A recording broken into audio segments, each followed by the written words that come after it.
ప్రకాష్ రెడ్డి గారు చెప్పండి. జూబ్లీహిల్స్ ఉప ఎన్నికల సందర్భంగా బీఆర్ఎస్ కాంగ్రెస్ల మధ్య జరుగుతున్న మాటల యుద్ధం అనండి. పొన్నం ప్రభాకర్ గారు ఏకంగా క్యాండిడేట్ తోటి తీసుకొచ్చి వీళ్ళు బీఆర్ఎస్ వాళ్ళు ఏడిపిస్తున్నారు డ్రామా అని అదని ఇదని మాట్లాడారు కదా. మీకేమనిపిస్తుంది? మీరు ఇంకా ప్రచార రంగంలో దిగినట్లేరు పూర్తిగా? మేము ప్రచార రంగంలో అప్పుడే దిగినాం సార్. మొదలు క్యాండిడేట్ ఎప్పుడో అసలు మేము ఇంటింటికి వాళ్ళు టీవీలలో పేపర్లలో బాగా కనపడతారు, ఎందుకంటే మంత్రులు కాబట్టి మంత్రులకు వచ్చింటారు. అది షో టీవీలో కనపడడం కోసమే ప్రోగ్రామ్స్ చేస్తారు. కానీ వాస్తవానికి మేము ఇంటింటికి పోయి మేము ఈవెన్ ఎన్రోల్మెంట్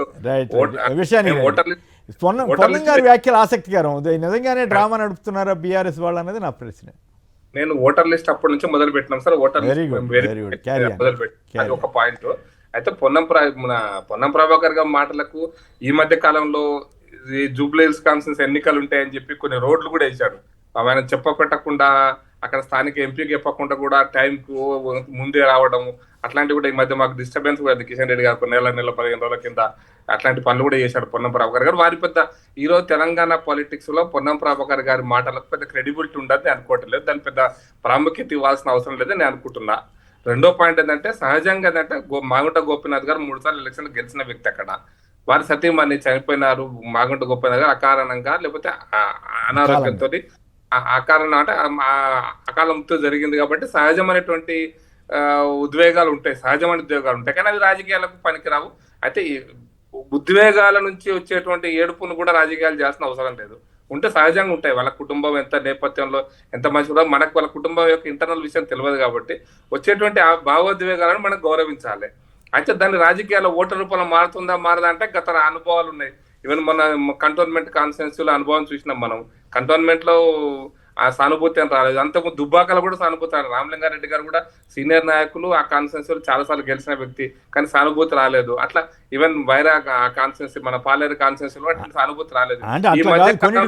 గతంలో సబితా ఇంద్రారెడ్డి గారు గెలిచారు ఉప ఎన్నికలో, ఉమా మాధవరెడ్డి గారు గెలిచారు. అట్లా అటు ఉన్నాయి ఇటు ఉన్నాయి సార్. అవి ఇండిపెండెంట్ గా అప్పుడు వచ్చిన ప్రతిపాదనలలో ఇండిపెండెంట్ గెలిచిన అంటే వాళ్ళు వితౌట్ కాంటెస్ట్ గెలిచినటువంటి సీన్ ఉంది తప్పిస్తే అంతకు ముందు ప్రతిపాదనల్లో ఈ మధ్య కాలంలో అందుకోసం ఈ మధ్య కాలంలో ఈ సానుభూతి అనేది పెద్దగా వర్కౌట్ అయితే లేదు.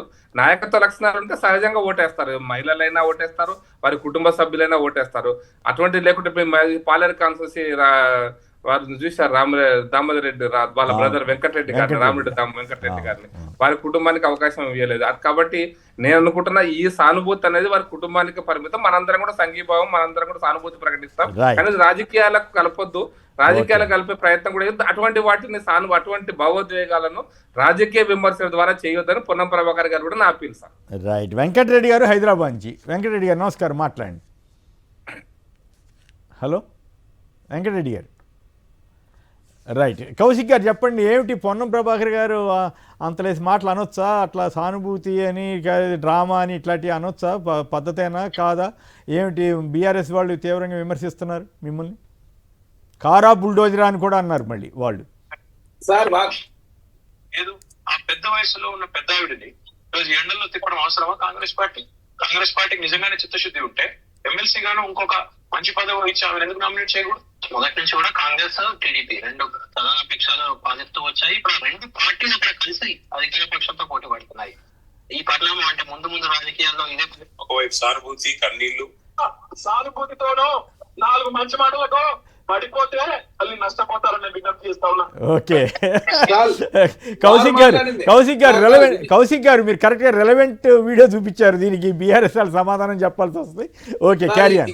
ఇది పాలేరులో జరిగినటువంటి రామిరెడ్డి వెంకరెడ్డి గారు చనిపోయినప్పుడు వారు మాట్లాడిన మాటలు కేటీఆర్ గారు. ఓకే. ఇక్కడ పొన్నం ప్రభాకర్ గారు మాట్లాడింది ఏంటంటే టిఆర్ఎస్ పార్టీ సంబంధించిన కార్యకర్తలు ప్రతి మీటింగ్ లో ఎడవాలని చెప్పేసి సునీత గారు మేము ఒత్తిడి చేస్తా ఉన్నారు. ఈ ఒత్తిడి తెచ్చి సానుభూతి పొందాలనే ప్రయత్నం చేయడం కరెక్ట్ కాదని చెప్పి ప్రతి మీటింగ్ లోనూ అట్లా చేయమని ఎందుకు చెప్తారు? ఇప్పుడు వారు అదే మాట్లాడారు. దాన్ని బీఆర్ఎస్ మాకు చెప్తున్నారు. బీఆర్ఎస్ పార్టీ ఏంటంటే యూట్యూబ్ ఛానల్ నమ్ముకున్నది, మేమే ప్రజలు నమ్ముకున్నాం. వాళ్ళు 23 యూట్యూబ్ ఛానల్ ఏర్పాటు చేసుకొని కాంగ్రెస్ పార్టీకి సంబంధించి చిన్న కటింగ్లు చేయాలా, కాంగ్రెస్ పార్టీ బదనాం చేయాలా, ట్రోలింగ్ చేయాలి ఒక ఆలోచనతో ముందుకు పోతా ఉన్నారు. ఇది కేటీఆర్ గారి నాయకత్వంలో ముందుకు పోతుంది చాలా స్పష్టంగా కల్వకుంట్ల కవిత గారు చెప్పారు. మా అన్న యూట్యూబ్ ఛానల్ చూస్తున్నా చెప్పి వారే మాట్లాడి కదా. కల్వకుంట్ల కవిత గారి ప్రశ్నలకేమో బీఆర్ఎస్ పార్టీ సమాధానం చెప్పారు. ఇక భారతీయ జనతా పార్టీ రాజాసింగ్ గారి ప్రశ్నలకు సమాధానం చెప్పారు. ఏం చెప్పారు రాజాసింగ్ గారు? ఇక జూబ్లీహిల్స్ ఎవరికి ఇస్తున్నామన్నా కిషన్ రెడ్డి గారు అయిపోయింది, ఆ బీఆర్ఎస్ పార్టీకి వారు చాలా స్పష్టంగా మాట్లాడు. వారు కూడా గెలిచేది లేదు ఏం లేదు అక్కడ. బీఆర్ఎస్ గెలుపు కోసం ఇంతవరకు లేట్ అయింది క్యాండిడేట్ బీఆర్ఎస్ పార్టీ కోసం పనిచేస్తారు వారు మాట్లాడుతున్నారు. కాబట్టి ఈ మధ్యలో ఏం చేస్తారు, పొన్నం ప్రభు గారు ఇట్లా మాట్లాడని చెప్పి దాని ట్రోలింగ్ చేసే ప్రయత్నం ప్రతిదీ రాజకీయ కోణంలో చూస్తే ఎట్లా. కాబట్టి మేము ఏమంటామను సార్, తెలంగాణ రాష్ట్రం ఏర్పడిన తర్వాత 8 సార్లు ఏదైతే చనిపోయినప్పుడు జరిగితే 2 దిక్కుల్లో మాత్రం సానుభూతి వచ్చిన మాట వాస్తవం, మిగతా దిక్కుల్లో రాలేదు. నాగార్జున సాగర్ అదే కాకుండా ఏదైతే ఇక్కడ 2-3 దిక్కులు మాత్రమే చనిపోయిన కుటుంబాలకు సంబంధించిన వాళ్ళు గెలిచిన పరిస్థితి మనం చూసాం. మిగతా దిక్కులో ఆ పరిస్థితి లేకుండే. కాబట్టి ఖచ్చితంగా కాంగ్రెస్ పార్టీ సంబంధించినటువంటి అభ్యర్థి గెలిచిన పూర్తి విశ్వాసం. ఎందుకంటే 2014లో మా నవీన్ యాదవ్ గారు పోటీ చేశారు, సెకండ్ వచ్చారు. 2018లో వారు స్వతహాగా ఇండిపెండెంట్ పోటీ చేస్తే 20,000 ఓట్లు వచ్చినాయి. మొన్న పోటీ అజారుద్దీన్ గారు ఉంటే అజారుద్దీన్ గారు 16,000 ఓట్లతో ఓడిపోతే వారికి ఎమ్మెల్సీ ఇచ్చినాం. నవీన్ యాదవ్ గారికి ఎమ్మెల్యే టికెట్ ఇచ్చారు, సిఎన్ రెడ్డి గారు కార్పొరేషన్ చైర్మన్ ఇచ్చారు. కాంగ్రెస్ పార్టీ అందరూ కలిసికట్టుగా పనిచేస్తున్నారు. కాంగ్రెస్ పార్టీ గెలిచిన పూర్తి విశ్వాసంతో ఉన్నాం. 6 కార్పొరేటర్లు ఉంటే 2 కాంగ్రెస్, 2 బీఆర్ఎస్, 2 ఎంఐఎం పార్టీ ఉన్నారు. ఎంఐఎం పార్టీ కూడా కాంగ్రెస్ పార్టీ మద్దతు ఇవ్వబోతాం. కాబట్టి సునాయాసంగా కాంగ్రెస్ పార్టీ గెలుస్తుంది. కాబట్టి అడుగునే ప్రయత్నం బీఆర్ఎస్ పార్టీ చేస్తా ఉంది. ఎందుకంటే బీఆర్ఎస్ పార్టీ జూబ్లీస్ ఎలక్షన్ ఓడిపోతే ఆ పార్టీలో ఎవరు ఉంటారో ఎవరు పోతారో అర్థం కాని పరిస్థితిలో వాళ్ళు కొట్టుబిట్టు ఆడతారు. కాబట్టి దీన్ని సీరియస్ తీసుకొని ఖచ్చితంగా గెలవనే ఒక దురుద్దేశమే తప్ప కంటోన్మెంట్ ఫలితం ఇక్కడ రిపీట్ కాబోతుంది. కంటోన్మెంట్ బీఆర్ఎస్ పార్టీ థర్డ్ ఉంటే ఇక్కడ సెకండ్ ఉండబోతా ఉంది, బీజేపీ థర్డ్ ఉండబోతా ఉంది. ఓకే, వెంకటరెడ్డి గారు హైదరాబాద్ నుంచి. వెంకటరెడ్డి గారు నమస్కారం, మాట్లాడండి. హలో, నమస్కారం అండి. ఇప్పుడు మన కాంగ్రెస్ పార్టీ వాళ్ళు ఒక క్యాండిడేట్ ఏడుస్తున్నారు అని అంటున్నారు కదండి వీళ్ళు. అవును, ఆవిడ ఇప్పుడు కంపాషనేట్ గ్రౌండ్స్ మీద వాళ్ళ భర్త చనిపోవడం వల్ల ఆయన టర్మ్ లో ఈవిడ కంటెస్ట్ చేస్తున్నారు. ఈవిడ అసలు కంటెస్ట్ లేకుండా ఏకగ్రీవం చేసి ఉండొచ్చు కదా కాంగ్రెస్ వాళ్ళు. ఆవిడ ఏడుపు వినేవాళ్ళు కాదు. అంటే గతంలో కేటీఆర్ గారు కూడా అట్లాగే మాట్లాడారని వాళ్ళు వీడియో చేస్తే వినేవాళ్ళు కాదు కదా. అట్లా కాదు కదా, గతంలో కూడా కాంగ్రెస్ వాళ్ళు ఒకప్పుడు నక్సలైట్లు కాల్పులు జరిపిన సందర్భంలో ఇచ్చారు అట్లా. Okay, right. మన బాలరాజు గారు చెప్పండి, ఏమిటి మీ వాదన ఏమిటి? ఎందుకు మీ భయపడుతున్నారా? సానుభూతి వస్తుందో రాదో అని అనుమానమా? ప్రతి చోట ఇట్లా చేస్తున్నారు, డ్రామా నడిపిస్తున్నారని పొన్నం గారు అంటున్నారు. సో దాని మీద మీ కామెంట్ చెప్పండి. సార్, కొమ్మినేని గారు, ప్రజలు భయపడతా ఉన్నారు.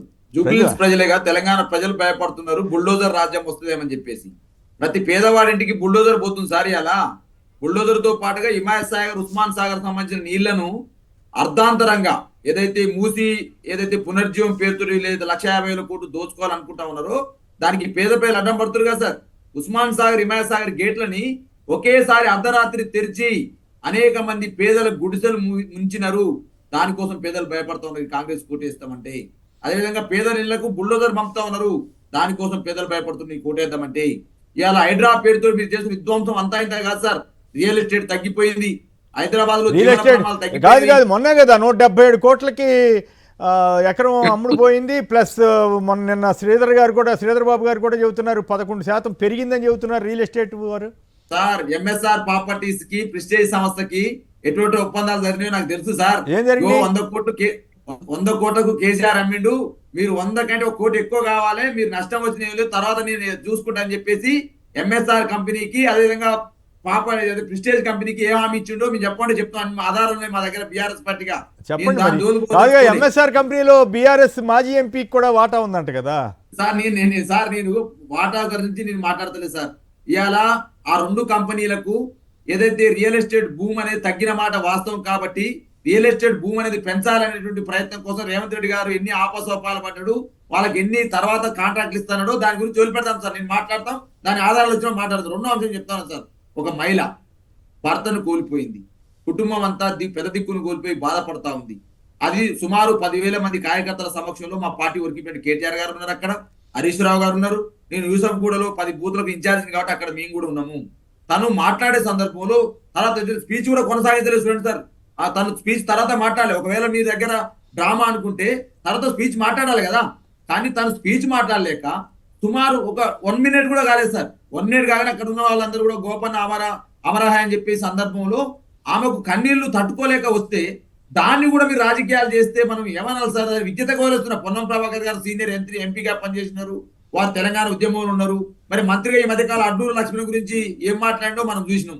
అదేవిధంగా వారి మధ్య ఈ మధ్యకాలంలో వారి యొక్క చేష్టలు తెలంగాణ రాష్ట్రం మొత్తం కూడా రాష్ట్రం రాజకీయాల్లో కొంత కల్లోలం చేస్తా ఉన్నాయి. రేవంత్ రెడ్డి గారు కూడా కొరికిరాని కొయ్యగా మారుతా ఉన్నాడు. ఈయన యొక్క వాక్యాలు ఈయన ఏమంటాడు సార్? ప్రధానంగా అడ్డూరు లక్ష్మణ్ వాక్యాలు మేమే చేయించినాం. ఇప్పుడు మేమంటే కన్నీళ్లు పెట్టుతున్నాం మీరు అంటారు కదా. అర్జున్ లక్ష్మణ్ని ఏమన్నాడు పొన్నం ప్రభాకర్ మనం చూడలేము సోషల్ మీడియాలో. కాబట్టి ఒక మహిళ పట్ల, భర్తను కోల్పోయిన మహిళ పట్ల, ఒక అభ్యర్థిగా పోటీ చేస్తున్న మహిళ పట్ల మీరు చులకన భావంతో మాట్లాడడానికి ఇక్కడ ఖండిస్తా ఉన్నాను. ఇకనైనా పొన్నం ప్రభాకర్ క్షమాపణ చెప్పాలి. ఒకవేళ పొన్నం ప్రభాకర్ గారు క్షమాపణ చెప్పకపోతే అది రేవంత్ రెడ్డికి చుట్టుకుంటాం. ఎందుకంటే రేవంత్ రెడ్డి గారు అనిపిస్తుందని చెప్పేసి అనవచ్చు దీని మీద. కాబట్టి ఇవాళ సార్ నేను రెండు సార్లు చెప్తున్నా, బీఆర్ఎస్ పార్టీ ఒకటే చెప్తా ఉంది, మీకు బుల్డోజర్ కావాలన్నా డబుల్ బెడ్రూమ్ ఇచ్చే కార్ పార్టీ కావాలని అడుగుతా ఉన్నాం మేము. ఇవాళ 100% మా సంక్షేమ రైట్. మీరు చేసిన ఆరోపణలు మీరు చరణ్ గారు రిప్లై సార్. వీళ్ళు ఎన్ని డబుల్ బెడ్రూమ్లు ఇచ్చారు సార్? 7 లక్షల డబుల్ 3,500 బెడ్రూమ్లు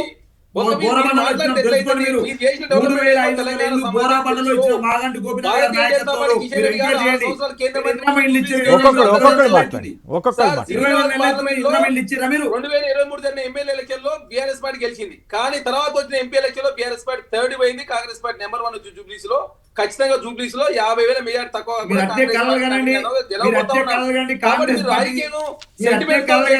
మీరు ముందు పోతా ఉన్నారు సార్. తెలంగాణ రాష్ట్రం 6 దిక్కులలో 5 దిక్కులలో ఏదైతే చనిపోయిన కుటుంబాలకు సంబంధించి ఒక కుటుంబం మాత్రం గెలిచింది. అది ఆల్రెడీ చెప్పి కాదు. ఈ పాయింట్ సమాధానం చెప్పండి.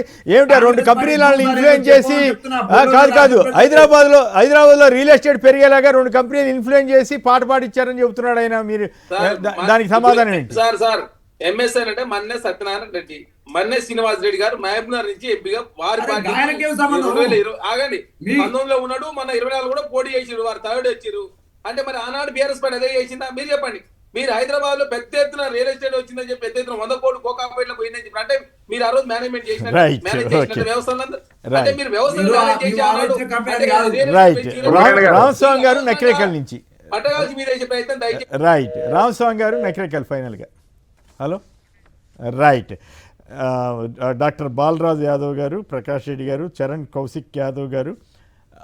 ప్రకాష్ గారు సంక్షిప్తంగా మాట్లాడి టైం అయిపోయింది. నేను ఒకటే మాట, గతంలో టీఆర్ఎస్ పార్టీ ఇట్లా భూమి అంటే రియల్ ఎస్టేట్ పడిపోయినప్పుడు ఇదే ప్రయత్నం చేసింది. వాళ్ళు ఒక కంపెనీతో చేపిస్తే వీళ్ళకి ఒక కంపెనీతో చేపిస్తారు సార్. రియల్ ఎస్టేట్ ఒక కంపెనీతో చేపిస్తే భూమి కాదు సార్. నిజంగా వాస్తవంగా ప్రజల దగ్గర డబ్బు ఉండి ప్రజలు దాన్ని పెట్టుబడి పెట్టాలనుకుంటే సహజంగా జరిగితే, కాబట్టి ప్రజల దగ్గర డబ్బు లేకుండా అయింది అనేటువంటిది కనపడుతున్నట్టు వాస్తవం సార్.